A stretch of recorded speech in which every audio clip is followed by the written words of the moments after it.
Yo, yo, yo, what is up? Happy Tuesday night. Happy trade deadline day. Happy go to the polls day. It's your boy Sterls right here on Inside the Trenches, and I'm joined by my lovely host and guest, Rob Trigilio. What's going on with you, man? Did you call me lovely? Lovely today. Listen, there are a lot of words that you can use to describe me. That is absolutely not one of them. Sometimes you embezzle the truth. There is nobody who has ever hung out with me who's been like, I had such a lovely time. You're like Oscar the Grouch. That's not true. But You're not? No, you think that for some reason. What are you then? Why don't you go ahead and take a second to explain yourself? What are you, Rob? All we need to do is look back at past episodes of this podcast to find me being optimistic and you being a grouch. Anybody who watches knows it's not a freaking secret, man. What do they say? People who are typically negative, what do they say? I'm just a realist. Yeah, I am a realist. See, you just admitted to being negative. So then that begs the question. If you want to do this, we can do this. That begs the question. What are we doing? The reality of this world, this life. Do you think most things are positive or most things are negative? That's a loaded question. Do you want to open Pandora's box on the air? I would say most things are negative. If you are negative sometimes. The truth is typically negative. Right. So then it makes sense that you say that you're a realist and you're negative more times than you're positive. That doesn't mean I don't look at the positives. You can go back on this very podcast 4 weeks ago when y'all were freaking out about before we played the Jets about what was going to happen. And what did I tell you? Well, first Who of all, was the positive one then? What do you mean? What do you mean, y'all? Huh? You for multiple weeks, and then your boys Anthony and Eric. What's his name? Eric. Good dudes. But who was the most positive one of your little panel that you pulled? It was definitely me. Get the out of here. It was definitely your boy here, yours truly. Out of here, dog. Like OJ Simpson, yours truly. God. Listen. If you're gonna lie to yourself, I can't help you. So. Oh man! All right. So what a day, though. Can we just take a moment for the day? What a day! Seriously, it's NFL trade deadline. The presidential election's going on. Like there's a lot of shit today. I know, right? I know. I don't blame anybody for not having the mental bandwidth to handle it all. So I just want to say I appreciate anybody who comes in and listens to this, whether it's live with us right now or later on. Because man, what a day! What a day! So I haven't watched any presidential election coverage. I turned it on literally 15 minutes before I sat down with you, and I do have it on in the background. And I can only imagine each party saying that they're gonna win in a landslide, and so I'm not trying to be. It's one of those where you would do yourself a service to just go to bed tonight and wake up tomorrow and see what everybody's saying. Exactly. That's exactly what I plan on doing. I was more interested in the NFL trade deadline today than I was the presidential election. Also very interesting. Very interesting. There were teams that were not sellers that were selling. There were teams that I don't think should have been buyers that were buying. I mean, it was an interesting day. It was. And the Bills come away with no trades, but they did release Mike Edwards, who wanted to be traded. I don't think they found a trade partner or something they were comfortable. So they just let him go. And they also brought back Jordan Phillips, which is surprising. He's just a body at this point, if you ask me.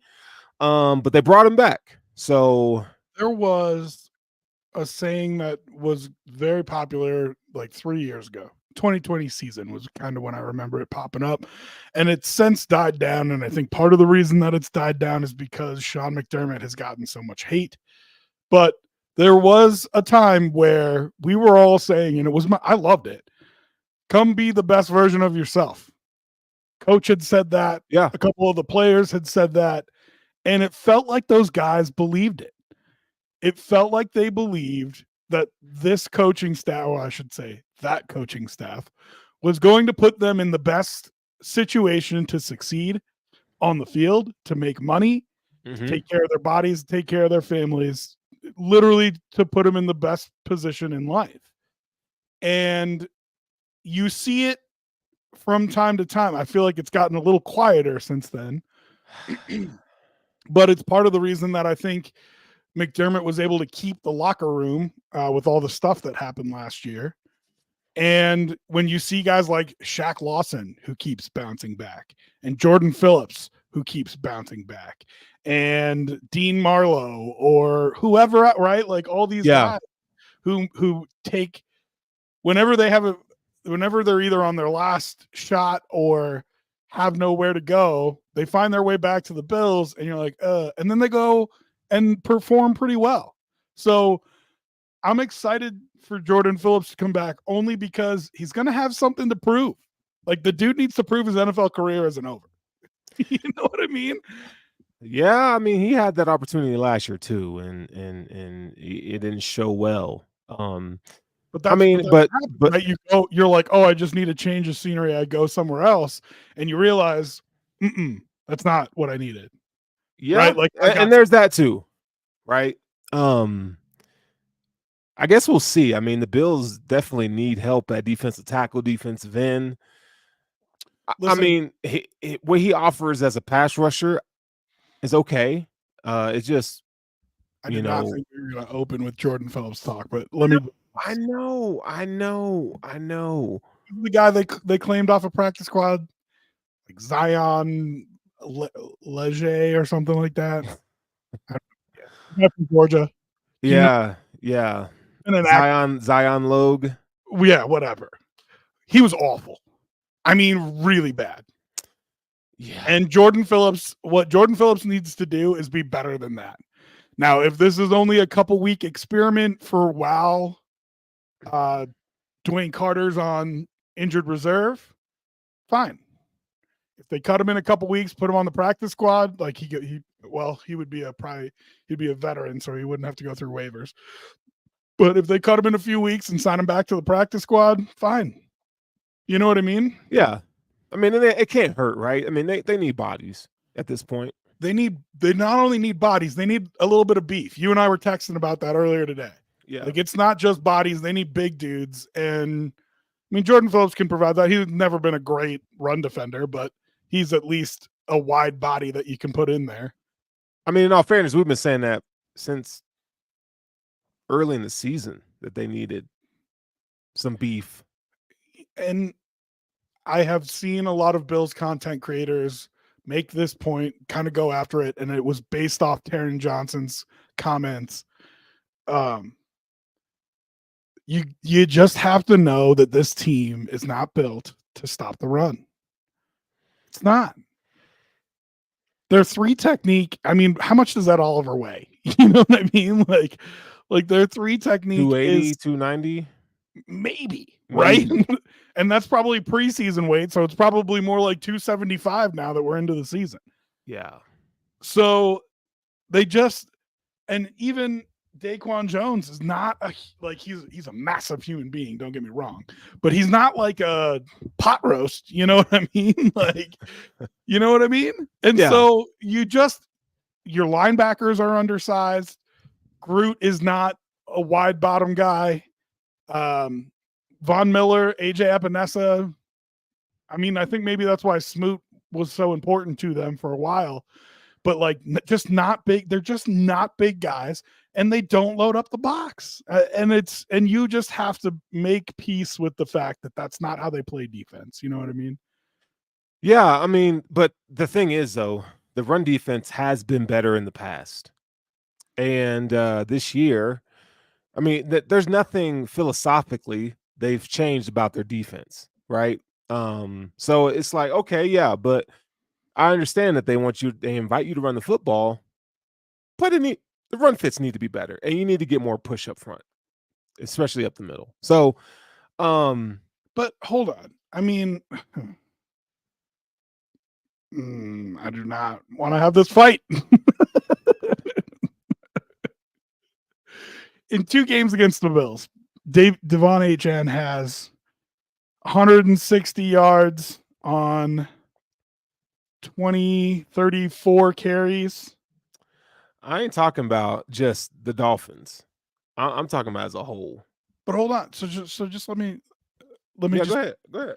Devon Achane, 100 yards rushing on Sunday. Tua was damn near perfect. Damn near perfect. And Achane, I'm sorry, the 100 yards was in the first game. So 63 yards on Sunday. Tua was damn near perfect. He was 25 of 28 for 231 yards and 2 touchdowns. He had 3 incomplete passes. And they still couldn't beat you. That's Miami. Like it felt like they were ripping off 10 yards a play running the ball, didn't it? That's it just Miami. felt like they were gashing you. Yeah, it did feel. I mean, it was chunk after chunk, it felt like. Tua threw 3 incomplete passes. And they still couldn't beat you. So, okay, with that logic, how's that going to look against good teams? Like it depends what the game script is. It's going to be very similar to what you just saw. Now they're not going to do all that orbit motion. This team cannot afford to get down. Yeah, that's it. That's all it is. That this team cannot afford to go down by 2 touchdowns. And if they do, it's going to look a lot like the Baltimore. No team can really, when you think about it. Well, I mean, listen, there are teams who I think have a more balanced defense. And the Bills defense is not designed that way. The Bills defense is designed to play from ahead. And when you get ahead, it is suffocating. Like, they are incredible. But when a team can just run the ball and just work you, it makes it tough. Yeah, no, it does. So let me ask you a question then. Knowing what again, this is something we've known. The philosophy of the defense is to bend, don't break. Knowing what we know now, do you think it was a justified move, albeit not record-breaking contract or position setting? Do you think it was a wise move to pay Ed Oliver then? Knowing what we know. So here's the thing. I personally think that having any kind of pass rush is worthless if you don't have a D tackle to push the inside of the pocket, especially in the NFL. Mm-hmm. If the quarterback can escape up the middle of the field, you're toast. Doesn't matter how good. It doesn't matter. You can have Aiden Hutchinson, right. Myles Garrett. It does not matter. TJ Watt. If you don't have Casey Hayward in there pushing the middle of the pocket, it does not matter how good your defensive ends are. So I almost to that point think that pass rush from a D tackle position is more important than paying a guy on the outside. Okay.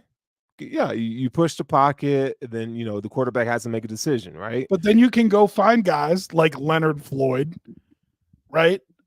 And have them get Baron Browning, who got traded yesterday. You know what I mean? And have them get 8 sacks, 7 sacks, 9 sacks, something like that, because you provide that pressure up the middle. And so I don't know. I mean, so I guess I say all that to say, if you're going to pay Von Miller that much money, you better pay Ed Oliver that much money, because Von Miller is useless if you don't have that pressure up the middle of the pocket. I see what you're saying. Then you shouldn't have given Von the contract, right? And then you can just build a defensive line that is Shaq Lawson and I don't know, pick another good fat defensive tackle, and you draft Groot and you hope that he develops, and Daquan Jones, and you build a defensive line that's more versatile, better at stopping the run, can control blocks a little bit. So when you're saying, hey, we're going to play a defense that's mostly centered on stopping the pass and big plays, that they control the offensive line so their linebackers are free to make tackles. You could have designed your defense like that. You didn't. You didn't. You gave $120, $140 million contract to Von Miller.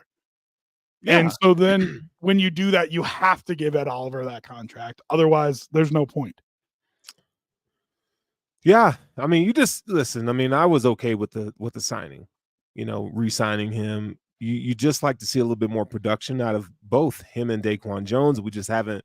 I don't think they've been good this year. Do you? And it needs to improve. Let's explore. It needs to improve. Do you think they haven't been good this year? I do. Okay. Tape. The tape tells you.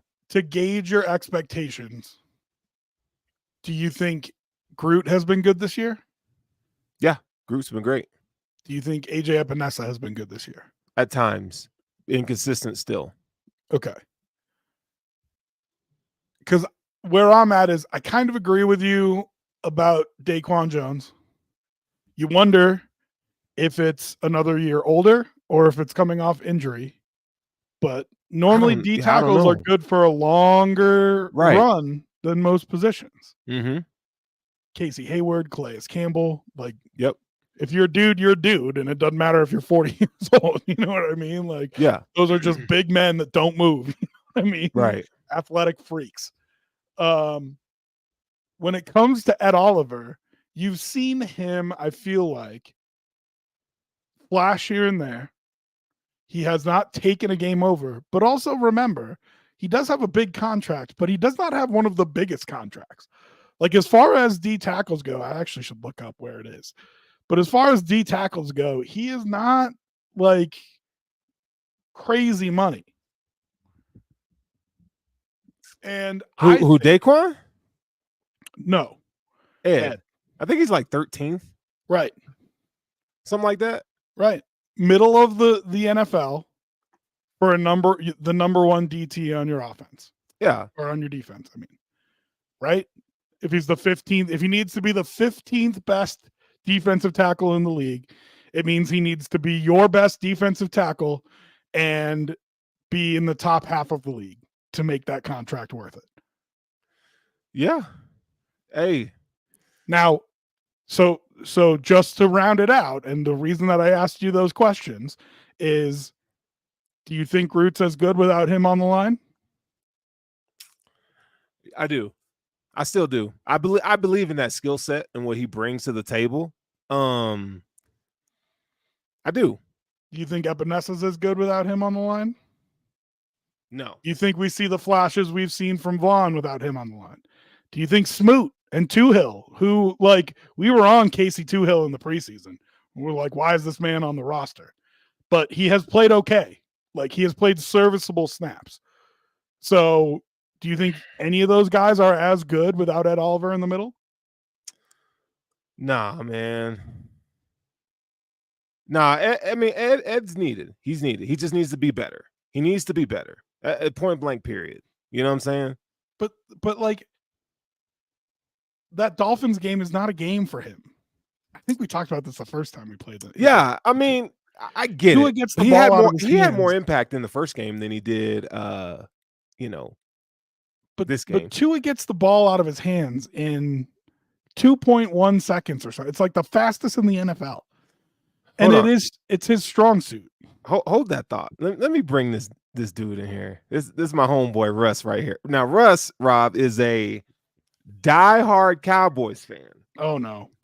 He and the Cowboys they're horrible this year. They're terrible. Russ, I saw you commenting in here. Hey, what's good with you, man?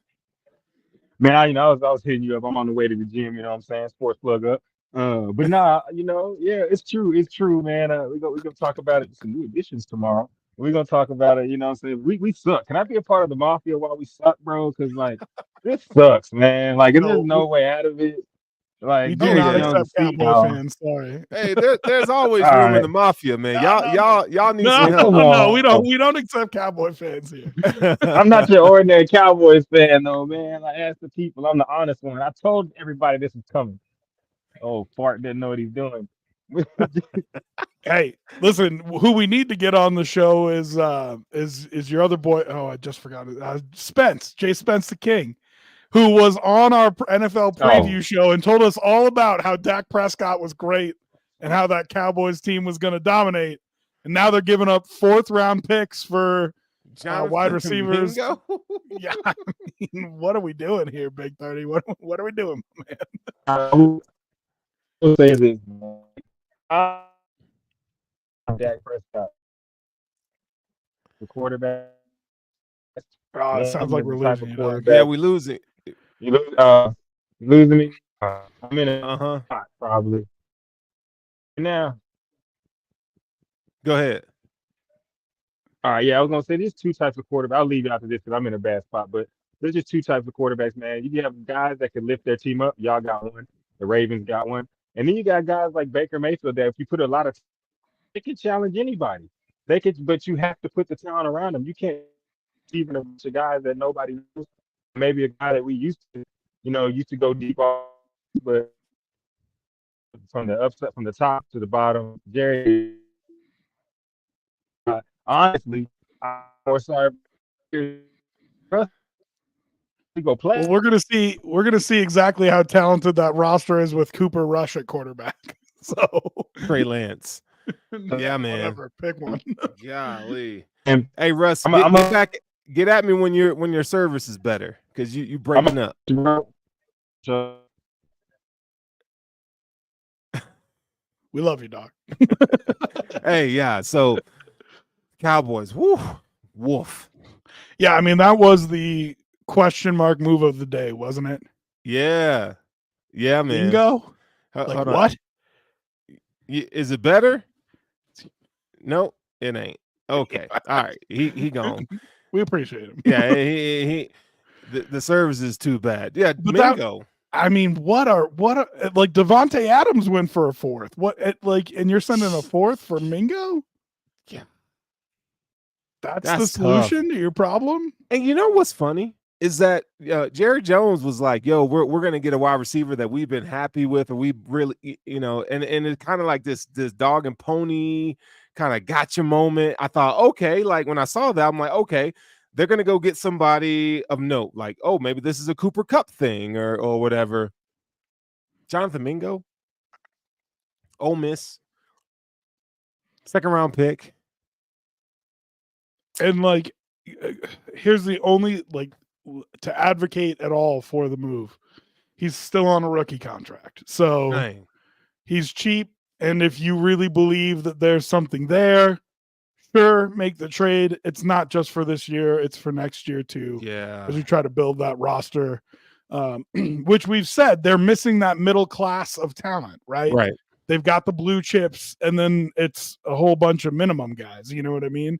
And he can be an answer going forward as to some of that middle class. Maybe hasn't shown it yet, but if you believe you can get that out of him, I can see where you would think that would be a good deal to make. But to give up a 4th for it, I mean, That's tough. Devontae That's tough. Adams, right? Yeah, that's tough. I mean, now this is a Cowboys organization that has shown that they can develop. So it's not like, I see the move, but the compensation, I mean, don't you think you could have had him for a 6th or a 7th? And if you're saying this is a staff that can develop, guess what? They're probably fired at the end of the year. Yeah, that's a good point. Like, are you kidding me? So yeah, maybe you're saying that this is a staff that can develop wide receiver talent. I don't think it was this staff. I think it was the staff before that could develop wide receiver talent. But regardless, Kellen Moore is with the Eagles. They're 6-2. Dan Quinn is with the Commanders. They're 6-2. 7-2. Yeah, I think they're 7-2. Yeah. Whatever. Right? Yeah. Like, guess what happened to that coaching staff? They all left. You told them all to leave. And you stuck with Mike McCarthy and Dak Prescott and decided to pay him. And here you go. Here you go. It's a mess. All right, so Let's talk about where we are with this Bills team then, because we kind of went down and talked about the need for bigger bodies or bigger effective bodies in the middle. There were some rumors swirling earlier about getting a defensive end named Jadeveon Clowney. It didn't happen. I guess they felt like they like what they have in the room, or they just didn't want to give up what other teams were asking. We saw Zadarius Smith get traded. I think it's the second, don't you? Probably. Right. I mean, it feels like they were active. Yeah. And I know you've got inside sources. I've got a couple. It just felt like they not necessarily that they were just like, oh no, we like our room, we're going to stay pat. It just felt like the right price didn't come along. Yeah, and we got to be real too. It's not like this team is operating with a ton of cap space. They really don't have much at all. So you're extremely limited. They do have capital, but they don't have the dollars, right? But if they really needed to make a move, they could have made a move. But I guess they're gonna wait till next year. So, and that's fine because this is a good football team. But like you and I were talking earlier, it's like need versus I'd like, Yeah, but you're spending a lot of time talking about the defensive line. I feel this is a dangerous thing to say because you do have the Zions of the world. But I feel like Linval Joseph came off the couch 2 years ago for the Bills. Last year. And he was good.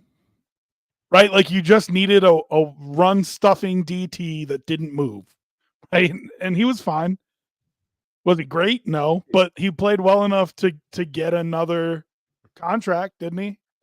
Zach of all trades says Jordan Phillips season. It's the emojis that I think are more telling than. Oh man, it's like we're crying too, dog. We're crying too, man. But that's what I'm saying. Like you can go find those guys. If your biggest problem is you need to stop, what you can't find are guys that can rush the passer at the D-line spot. What you can find are guys that can stop the run, right? So, like, I don't know. I'm just not so concerned about it. And if it's not Jordan Phillips, they'll get rid of him and they'll find somebody else. Right. But the way that this team plays defense, I don't even know how much they care about it. I really don't. Yeah, I don't think so either. I mean, if the offense can continue to click, because there's still meat left on the bone, right? You got Keon. Hopefully he, the MRI comes back and he's good to go. Shakir is blossoming into one of the NFL's best slot receivers, yak guys. And then if you could just continue to onboard Amari Cooper, barring injury, you got something here. You got something here where you could put up 30 points a game. If we're spending a lot of time talking D-line here. And I think there's two positions that I'd be more concerned about than that. And one of them I already know what those are. Still wide receiver. Yeah.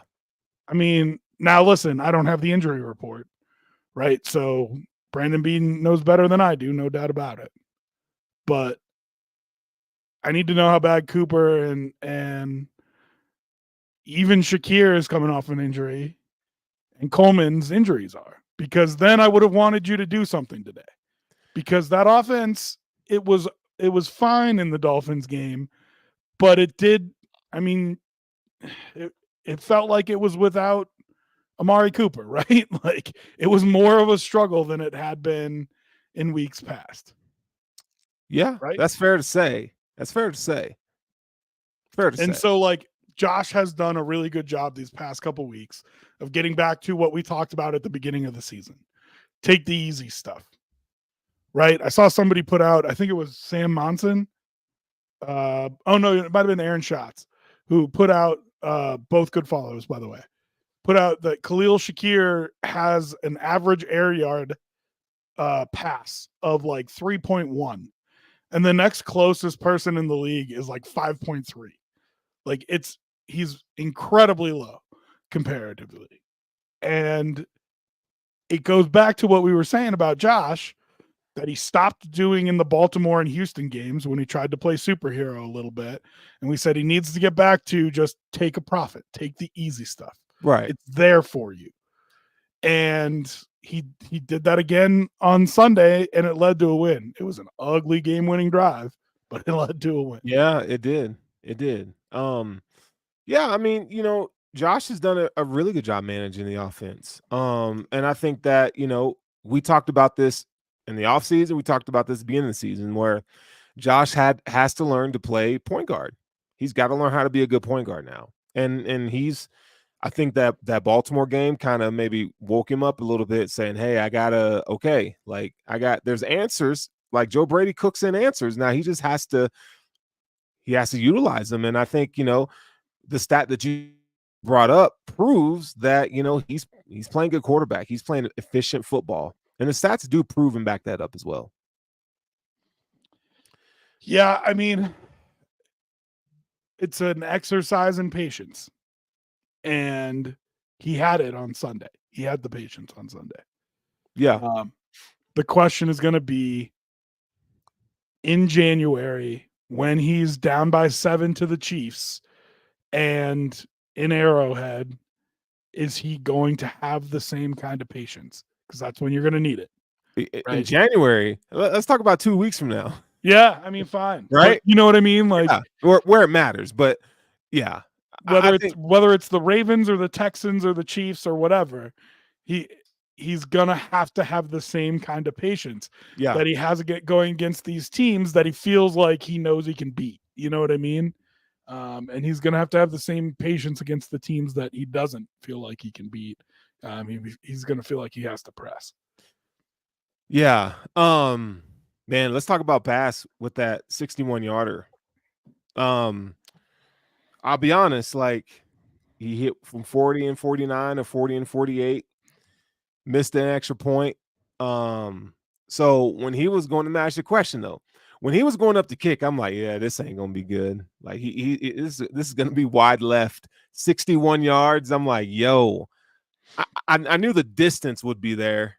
I just didn't think his accuracy would be there, but he hit it, and I'm like, it's nice that the Bills finally got, on the other side where they hit a winning kick. It was phenomenal. Like he could have hit that from 70. And you just saw after the game, like just, maybe the monkey's off his back. I mean, I don't know. We'll see. But I was pretty encouraged by the kick. Those are just two very different things to me. You feel good for the guy. You hope it's a turning point in his career. You really do. I know he's been seeing a therapist. He's been working on that mental fortitude portion of it. Mm-hmm. So you're rooting for him. Yeah. Ish. Yeah. I still can't be wasting prime years of Josh Allen because I can't hit a field goal. So when, he trotted out for 61 yards, Pat sitting next to me goes, there's no way they can let him try this. And I looked at him and I go, distance was never the problem. Yeah. If you'd run him out there for the 30-yard field goal, you can run him out there for the 60-yard field goal. I feel like your chances are about the same. It's not about if he can get it there. He can get it there. But long term, I don't know. Listen, he bought himself more time. That's what he did. Yeah, he did. Being an optimist, you hope that it is the turning point in his career. That is just a mental block, right? That he just jumped the hurdle. But I guess, we'll only know that until we see what it looks like this next week. Because remember how nails he was when he was confident. And it was like annoying how confident he was. I didn't love that version of him. I'm going to put on the eye black and scream at you and all that kind of stuff. But I love it. Do it again, please. But for his first couple of years, he was drilling kicks. Like he didn't just get handed that contract. Right. He earned that contract. Oh, yeah. So, if he can get back there, then fine. I mean, do your little chicken dance and put on your war paint, whatever. But yeah, J-Dub just said it. Like, I'll take the eye black if he hits it again. Yeah. Yeah. Right. if I can get that consistency from him again, then you can be as loud as you want. So maybe this is an evolution, like you said. Maybe this is him getting back to a good spot. Man, Ray Davis. Ray Davis, man. Hey, he has to get more playing time. The 65-yard catch and run. It's beautiful. I mean, he time and time again, week after week, he is making plays. I'd like to see more of him in this offense. More. I don't want to see more of him. Shit, I don't want to see more of him until you let James Cook leave and don't pay him either. Oh, I have a solution for all that. You draft a running back. You draft a mid to late round running back this year, every year, and then every year it's a Ty Johnson replacement, right? Sure. And then run it out till Cook's gone, and then Ray Davis is your one. Then Ray Davis gets a year. Then whoever's next gets a year. Just keep rotating them because I don't want to pay a running back, but no, I love what Ray Davis has done in his rookie season. It's nice to see, man. Like if he gets more opportunity, I mean, he needs to improve in the pass game as a pass blocker. I think that's probably why he doesn't get. But I mean, James Cook is not very good at that either. But if he could improve as a pass blocker, he'd see even more time, I believe. But what they are doing is they're setting up protections that are not let's count on the running back to make a block. It's let's make sure that the running back is a quick answer if we've got a free guy coming. Right. And it has been incredibly effective, whether it is James Cook or Ray Davis or Ty Johnson. He's got a long touchdown catch too. I really have been impressed, not only with the fact that they are trusting Josh to get that ball out of his hands, right? Because that's a big thing. He's not that guy. He's the guy that wants to hold on to it and run around and see if he can make a play. And through this first half of the year, he has dumped that ball down a large percentage of the time, and they keep scoring on it because these running backs in open space are deadly. And I mean, shout out to his contact balance. Oh yeah, on that run, Cook got tackled. Man, listen, and like he's getting a little bit to the you don't want him in the open field kind of area, because whether it's he's going to shed your tackle or he's just going to make you miss altogether, the dude's not afraid to be behind his pads. He'll run you over too. You know what I mean? Right. So it's any of the three of them. So yeah, I think really impressive. But with us, I hate to say it. Yeah, it drives me crazy. But I'd rather him on the field than like Mac Hollins. Mac played good this past game. He played okay. Give him some credit, dog. He played okay. I mean, I don't want to see Mac out there. And I don't. We need to have a real conversation about Curtis Samuel. Bad signing. People say it's the injury. I don't think so, man.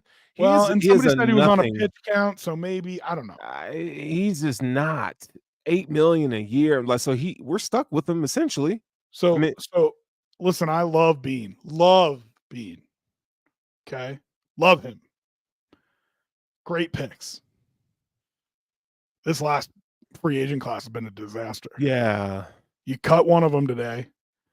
Samuel has not done a thing. Mac Hollins, I think, did what you expected him to do. Fine. Yeah. But Smoot was good.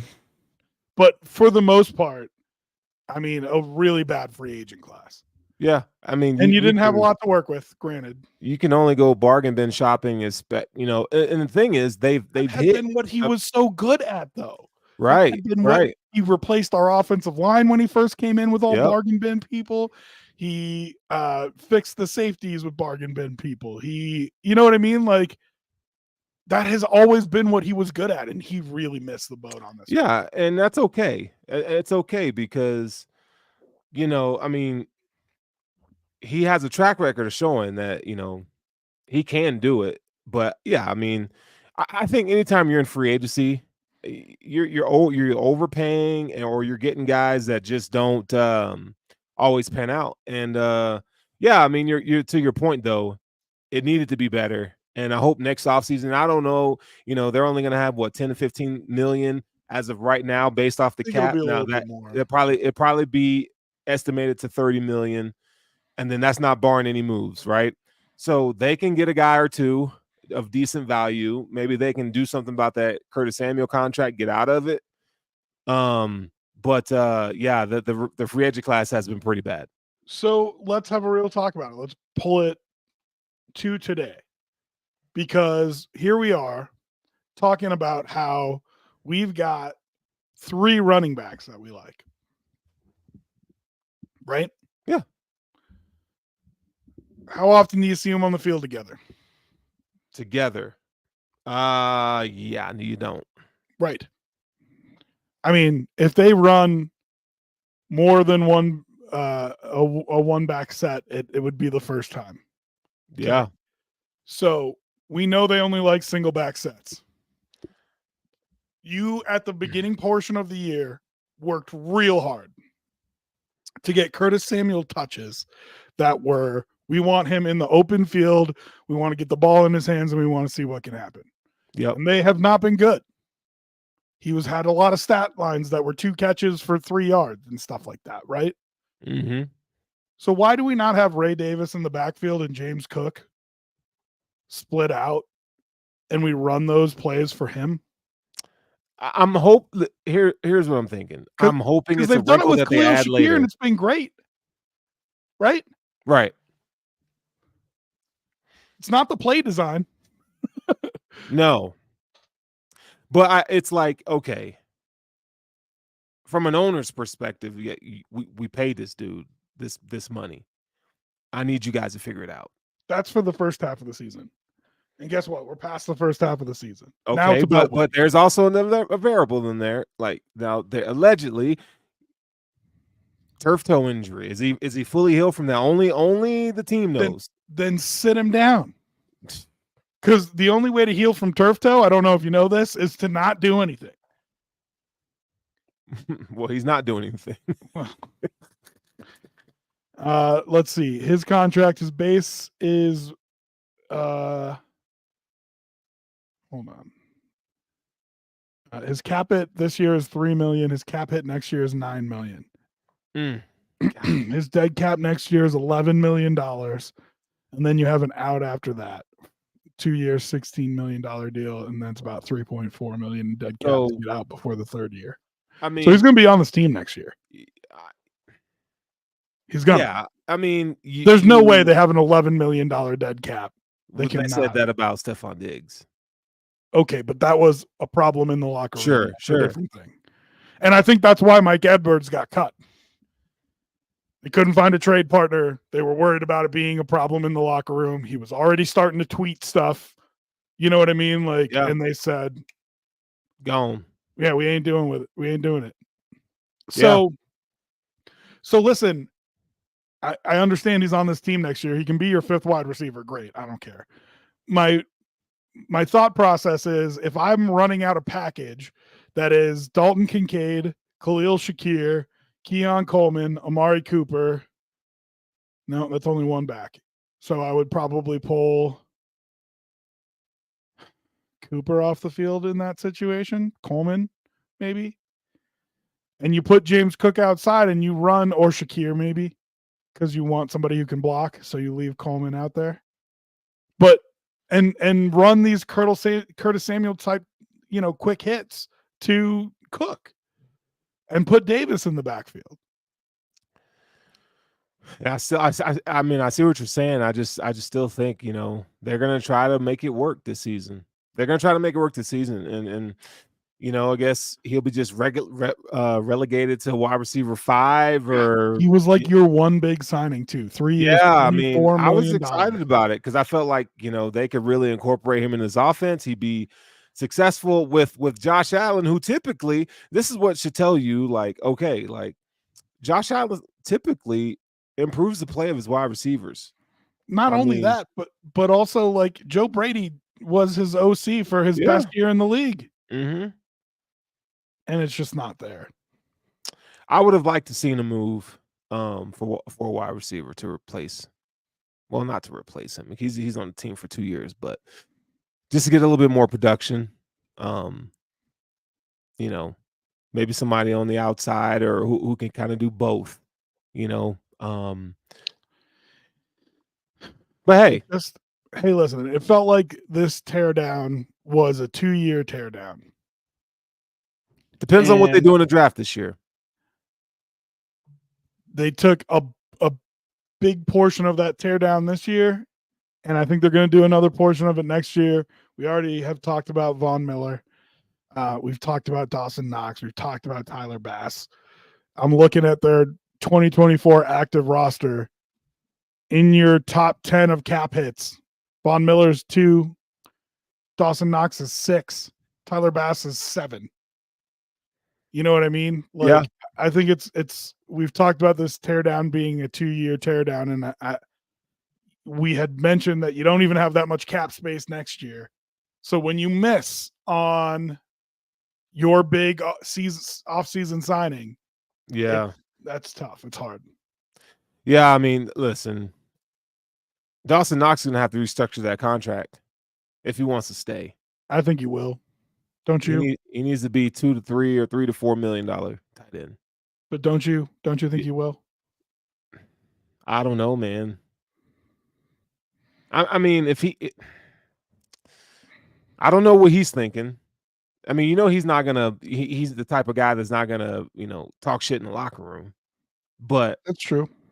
he's a competitive guy, so he's like, okay, I can do this. And to be honest, I mean, they really haven't utilized Kincaid that much either. But at a fraction of the price. Right. Exactly. And he's a Kincaid has a much higher ceiling, is no question. But Dawson Knox, I mean, they got to redo the deal or he got to go.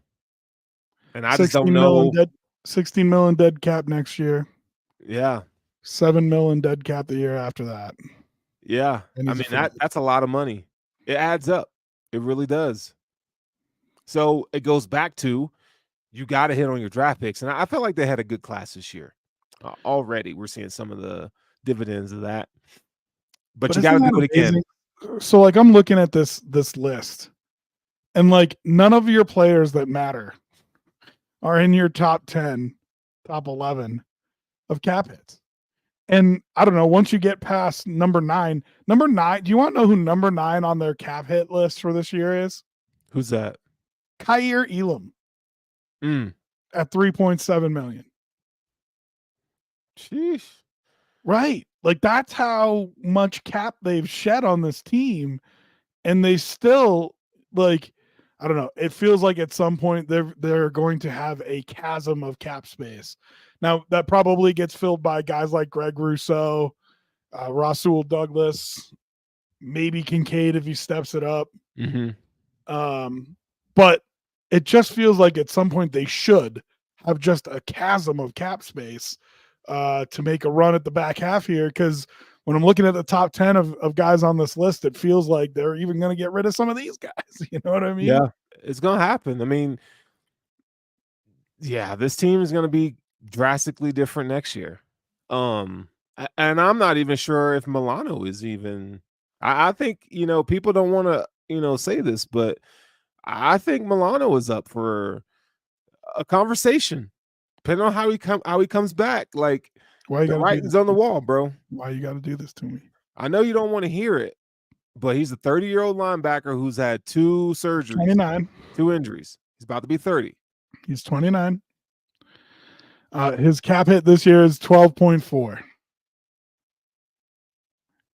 Yeah. So here's the other thing. So I get what you're saying.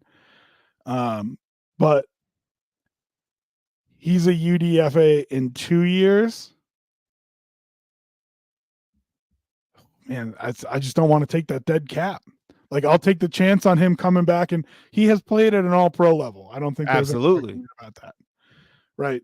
It's just been availability that's been the problem. Yeah. This year his cap hit is 12, his dead cap is 29. Next year his cap hit is 16, his dead cap is 17.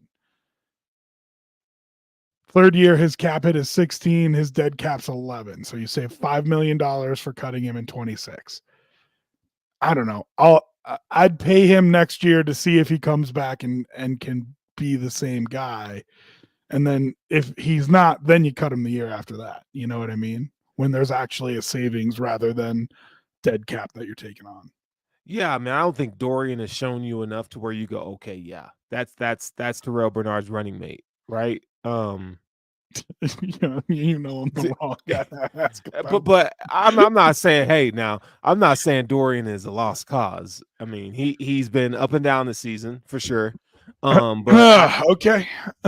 I do think that you'd be better pressed to investigate another mid-round draft pick and a linebacker, Or even a high draft pick. I think linebacker in this defense, that middle of the defense is really important. It's important to have a DT that fits what you're doing, and I think Ed does. It's important to have linebackers that fit what you're doing, that can cover, that you can play and stop the run with just two of them. It's hard to find. It's not easy to find, but athletic linebackers where you can have just two of them on the field and they're still effective both against the run and the pass. I think that's important for this defense. And then we've talked about the safeties before too.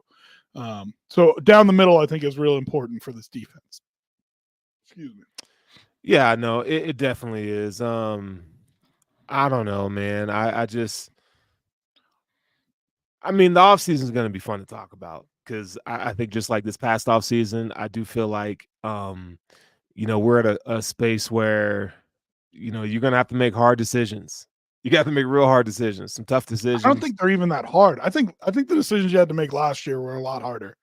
I think the decisions you have to make this year are pretty easy. Right? Yeah, for sure. For sure. I think it's Kincaid or Knox is take a pay cut or we're cutting you. Right? Yeah. It's Von Miller. It's are you playing for the discounted rate? Okay, then fine, we'll keep you. It's Tyler Bass, not good enough. We'll see you. I don't think the decisions are as last year you had to make decisions about Poyer and Hyde and White, and those guys were a part of the turnaround here. This year, I don't think the decisions are as hard. I think it's just needs to be very business matter of fact. Yeah. Hey, let me give you from a linebacker perspective. Okay, there's a couple guys that I think the Bills should take a look at. Barrett Carter, linebacker from Clemson. I think he's I think he could be that matchup style linebacker that they need. Draft, thank God. I thought you were going to be talking free agent linebacker. Nope. Carter. I would take a look at Jay Higgins from Iowa. Another guy that I think has I mean, you talk about range. He's got range.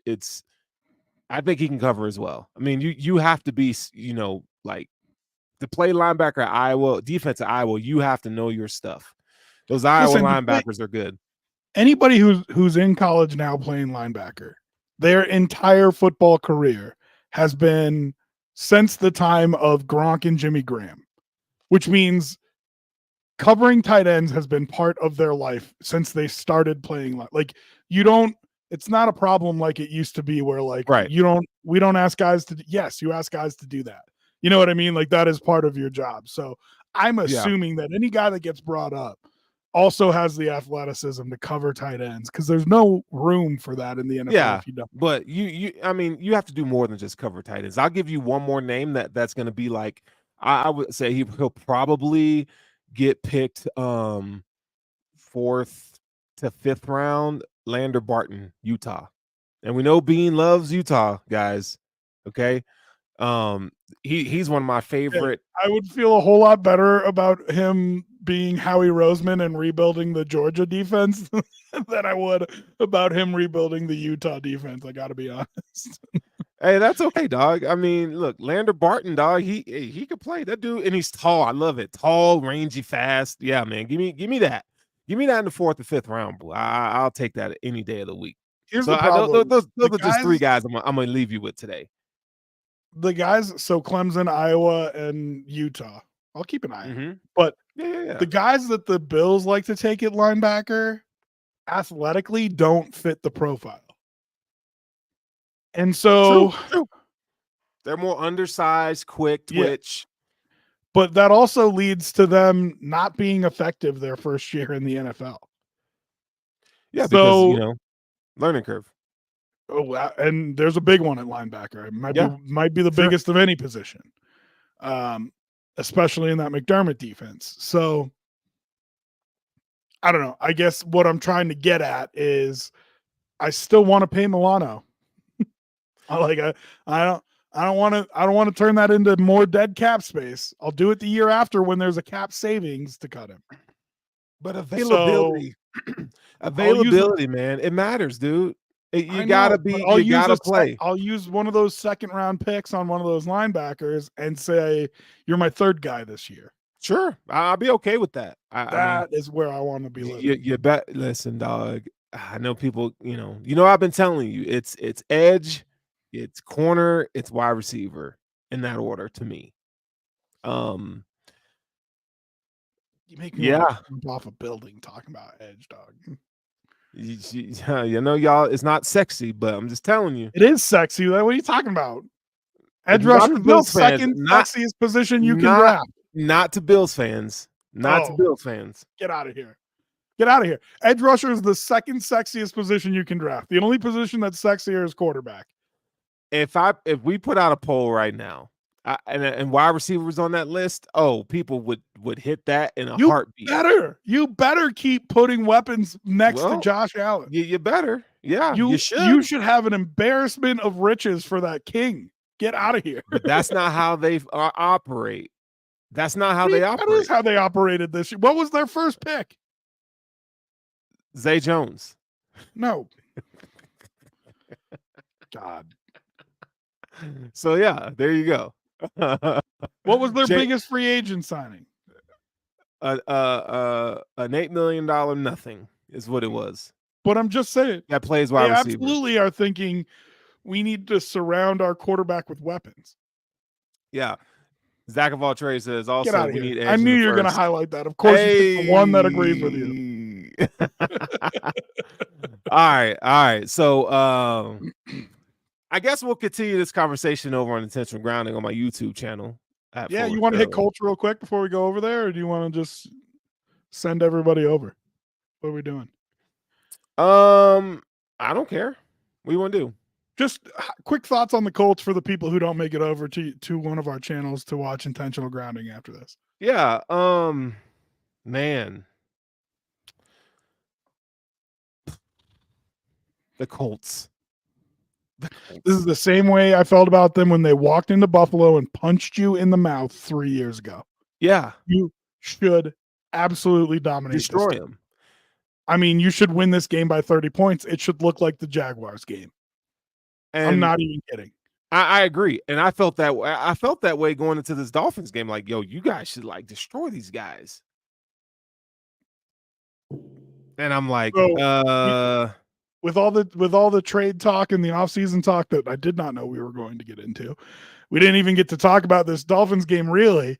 And I was going to tell you, man, I was pissed about it. That was not a good game from the Bills. No, it was not. But I have grace. So let me tell you, there's silver lining in there because you took the Dolphins' best shot. That's the best football they've played all season. And they're a divisional opponent. So I'm like, okay, once I sat down and thought about it, I watched the all 22. I'm like, okay, I get it. Like McDaniels was calling a fucking game. Like he was in his bag. So I'm like, that's their best shot. A couple people I trust that do film review had even said he pulled out all the stops. You could tell he was coaching this game like he had to win this game, which he did. You know what I mean? For the Dolphins to save their season and maybe him to save his job, he needed to call the game like that. And they said, fake keys, simulated, you know what I mean? Motions, all that kind of stuff. He was absolutely pulling out all of the stops. I mean, the offense was great. They were right there. But I don't think the Bills played a good game. And if they come out and are that soft against the run and put out that kind of effort against the Colts, the same thing that happened 3 years ago is going to happen again. Yeah. Yeah, Brian, you're absolutely right. So Brian just put up in a comment, they played their best game and we didn't play our best game and we still won. That says a lot. It does say a lot, but that's what great teams do. Great teams win when they don't have their best fastball, right? Like that is what great teams do. If you want to be a great team, you cannot afford to drop a game to these Colts because you don't come out ready to play.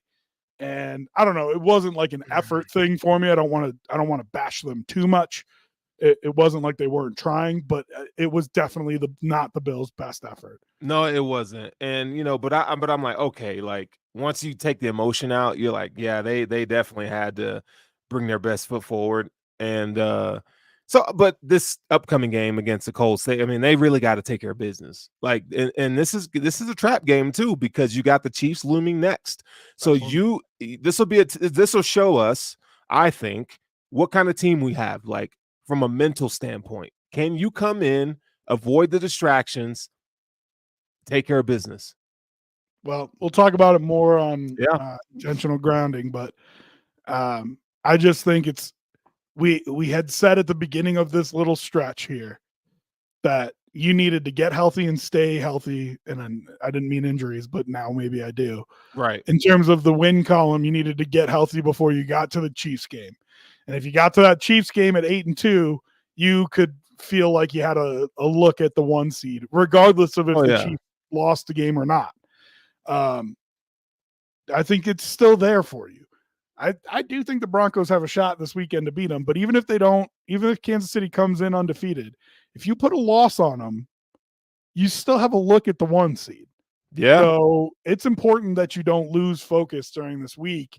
And the other thing is, Houston lost. Houston lost.